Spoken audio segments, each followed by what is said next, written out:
मेरे YouTube channel math solution में आपका स्वागत है। यदि आपने अभी तक चैनल को सब्सक्राइब नहीं किया है तो प्लीज़ चैनल को सब्सक्राइब कर बेल आइकन का बटन ज़रूर प्रेस कर लें, जिससे कि गणित के किसी भी प्रश्न पर बनने वाली वीडियो अपलोड होते ही नोटिफिकेशन के द्वारा आप तक शीघ्र पहुंच जाए। प्रश्नावली 9.2 में प्रश्न संख्या 3 है, गुणनफल ज्ञात कीजिए। अब हमें परिमेय संख्याओं को गुणा करना है। परिमेय संख्याओं को गुणा करने के लिए हमें ध्यान ये रखना पड़ेगा, जब हम समान चिन्हों को गुणा करेंगे तो परिणाम धनात्मक होगा। ये देखिए, ये भी समान चिन्ह है, ऋण को ऋण से गुणा करेंगे तब भी परिणाम धनात्मक होगा। और जब हम विपरीत चिन्हों को गुणा करेंगे, धन को ऋण से गुणा करें या ऋण को धन से गुणा करें, ये विपरीत चिन्ह है। देखो, धन गुणा ऋण या ऋण गुणा धन, ऐसी स्थिति में धन गुणा ऋण या ऋण गुणा धन, ऐसी स्थिति में जो परिणाम होगा वो ऋणात्मक मिलेगा। इस चीज़ का आप ध्यान रखिएगा। बाकी भिन्न संख्याओं में आपने सीखा है, अंश को अंश से गुणा करते हैं, हर को हर से, फिर ये सभी प्रश्न आसानी से आप हल कर लेंगे। तो प्रथम भाग है 9/2 गुणा ऋण 7/4। तो देखो, आप इसको अगर सरल कर पाते हैं, हर से अंश में या अंश से हर में किसी संख्या से भाग दे सकते हैं तो देंगे। अब यहाँ पर और सरल संभव नहीं है। देखो, 9 और 7 में, 2 और 4 में नीचे सम संख्याएं, ऊपर विषम संख्याएं, तो भाग नहीं दे सकते हैं। तो अब हम गुणा कर देते हैं अंश को। 9 गुणा ऋण 7 बटे हर में 2 गुणा 4। अब देखो, 9 सत्ते 63 लिखेंगे, लेकिन जो मैंने आपको नियम बताया ये ध्यान रखेंगे। देखो, एक संख्या है 9 जो धनात्मक पूर्णांक है, दूसरी संख्या है ऋण 7 जो ऋणात्मक पूर्णांक है। तो धनात्मक और ऋणात्मक को गुणा करके ऋणात्मक, क्योंकि दोनों अलग अलग चिन्ह हैं, विपरीत चिन्ह हैं, बट्टे 2 चक्को 8, 2 का भी चिन्ह धनात्मक, 4 का भी, तो 2 चक्को 8 का भी चिन्ह धनात्मक रहेगा। द्वितीय भाग में 3/10 गुणा ऋण 9। तो ऋण 9 के हर में, बट्टे में क्या है, 1 है, यह आपने समझना है। तो 3 गुणा ऋण 9 अंश में लिखेंगे, बट्टे 10 गुणा 1 लिखना चाहें तो ठीक, गुणा 1 नहीं भी लिखना चाहें तो 10 का 10 ही आपको मिलेगा। तो 9 तिया 27, फिर से विपरीत चिन्ह है, धनात्मक ऋणात्मक गुणा हो रहे हैं तो उत्तर ऋणात्मक। तो 10 का 10। तो काफ़ी आसान है परिमेय संख्याओं को गुणा करना। तृतीय भाग में 6/5 ऋण 6/5 गुणा 9/11 है। तो अंश में है ऋण 6 गुणा 9 और हर में है 5 गुणा 11। तो अंश में विपरीत चिन्ह है, 6 नम 54 बट्टे 11 पंचे 55। अब इसी प्रकार चौथा भाग जो है 3/7 गुणा ऋण 2/5, अंश में 3 गुणा ऋण 2 लिखेंगे और हर में लिखेंगे 7 गुणा 5। तो 3 और 2 को गुणा करके 6, लेकिन दोनों विपरीत चिन्ह में है, एक धनात्मक एक ऋणात्मक, तो उत्तर आएगा ऋणात्मक, बट्टे 7 पंचे 35। अब 3/11 गुणा 2/5, ये बड़ा आसान है क्योंकि इसमें सभी धनात्मक पूर्णांक हैं। तो 3 गुणा 2 लिखेंगे अंश में, बट्टे 11 गुणा 5 लिखेंगे हर में। तो अंश में हो जाएगा 3 दूना 6 बट्टे 11 पंचे 55। अब छठा भाग है, देखो 3/5 गुणा ऋण 5/3। अगर आप इसको सरल करना चाहते हैं तो 3 से 3 में एक बार भाग जा रहा है, और 5 से 5 में 5 का 5, 5 का 5 एक बार भाग जा रहा है। तो अंश में आपको मिलता है 1 गुणा ऋण 1, चिन्ह ऋण है, बट्टे हर में भी मिलता है 1 गुणा ऋण 1। तो 1 गुणा ऋण 1 क्या हो गया, ऋण 1, बट्टे हर में भी 1 गुणा 1 ऋण 1।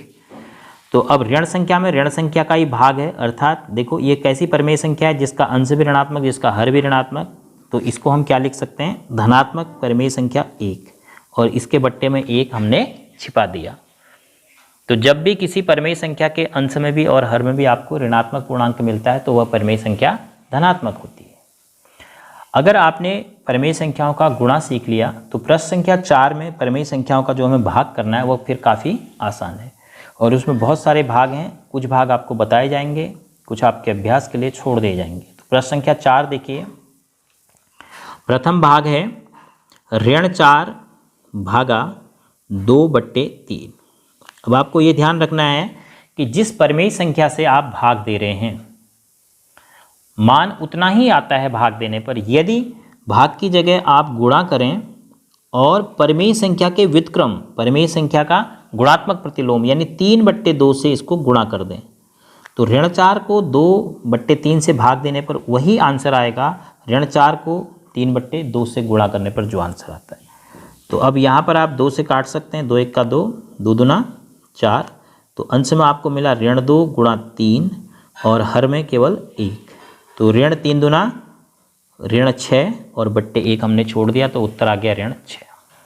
तो इसमें बहुत सारे भाग हैं, आप स्वयं कीजिएगा कुछ भाग। आपको अब तृतीय भाग बताया जा रहा है, ऋण 4/5 भागा ऋण 3 बराबर पहली परिमेय संख्या जिसमें भाग देना है उसको हम ऐसे ही रखेंगे, भाग का चिन्ह गुणा में बदलेंगे, तो उसके बाद जिस संख्या से भाग दिया गया उसके हम गुणात्मक प्रतिलोम से गुणा करेंगे, यानी इसको पलटेंगे। तो ऋण 3 का मतलब क्या है? ऋण 3 का मतलब है ऋण 3/1। तो इसका जब हम गुणात्मक प्रतिलोम लिखेंगे तो क्या लिखेंगे? 1/3। बस अब गुणा जैसा हो गया। अंश में आप ऋण 4 गुणा 1 लिख दीजिए और हर में 5 गुणा ऋण 3। तो अंश में हो गया 4 1 का 4 ऋण का, क्योंकि ऋणात्मक गुणा धनात्मक, बट्टे हर में 5 3 15, यह भी ऋण का। क्यों? क्योंकि धनात्मक गुणा ऋणात्मक विपरीत चिन्ह है। तो अब समान चिन्ह अगर भाग देंगे आप, अंश में भी ऋण हर में भी ऋण, तो यह संख्या धनात्मक परिमेय संख्या होगी 4/15, इसको आप लिख सकते हैं। तो एक आपको 7वां भाग में बता दे रहा हूँ, बाकी जो भी छोड़ दिए हैं उन सभी को आपने अभ्यास करना है और अपनी ई-लर्निंग मैथ्स की कॉपी में नोट भी करना है हल करने के बाद। 3/13 भागा ऋण 4/65। तो क्या करेंगे? 3/13 को ऐसे ही लिखेंगे, उसके बाद भाग के चिन्ह को गुणा में बदल देंगे और जिस परिमेय संख्या से हमने भाग देना है उसके व्युत्क्रम से गुणा करेंगे। व्युत्क्रम का मतलब गुणात्मक प्रतिलोम, नीचे जो हर है उसको अंश बना देंगे और जो अंश है उसको हर बना देंगे। ऋण 4/65, 65/ऋण 4, तो 13 से कट जा रहा है, 13 1 का 13 और 13 पंचे 65। तो अंश में आपके पास मिला 3 गुणा 5 और हर में आपके पास 1 गुणा ऋण 4। तो अंश में तो 5 3 15, दोनों संख्याएं धनात्मक हैं तो धनात्मक ही परिणाम होगा गुणनफल, और हर में 1 गुणा ऋण 4, तो यानी 1 पूर्णांक ऋणात्मक 1 धनात्मक, तो उत्तर आएगा ऋणात्मक 4 1 का 4। और इस ऋणात्मक को आप बीच में भी लिख सकते हैं यहाँ पर ऋण 15/4, और चाहें तो इसको 15 के साथ भी रख सकते हैं इस चिन्ह को, क्योंकि अंश और हर में एक भी पूर्णांक ऋणात्मक है तो ऋणात्मक परिमेय संख्या ही है। चाहे उसको आप 15/ऋण 4 लिखो या ऋण 15/4 लिखो या ऋण 15/4 लिखो। तो बाकी इसके जो शेष भाग मैंने छोड़े हैं यह आपके अभ्यास के लिए हैं, उनका अभ्यास कीजिए। अगर आपको नहीं आते हैं फिर भी तो आप अपने प्रश्न को पर्सनली फ़ोन करके या व्हाट्सएप पर मैसेज करके पूछ लीजिए।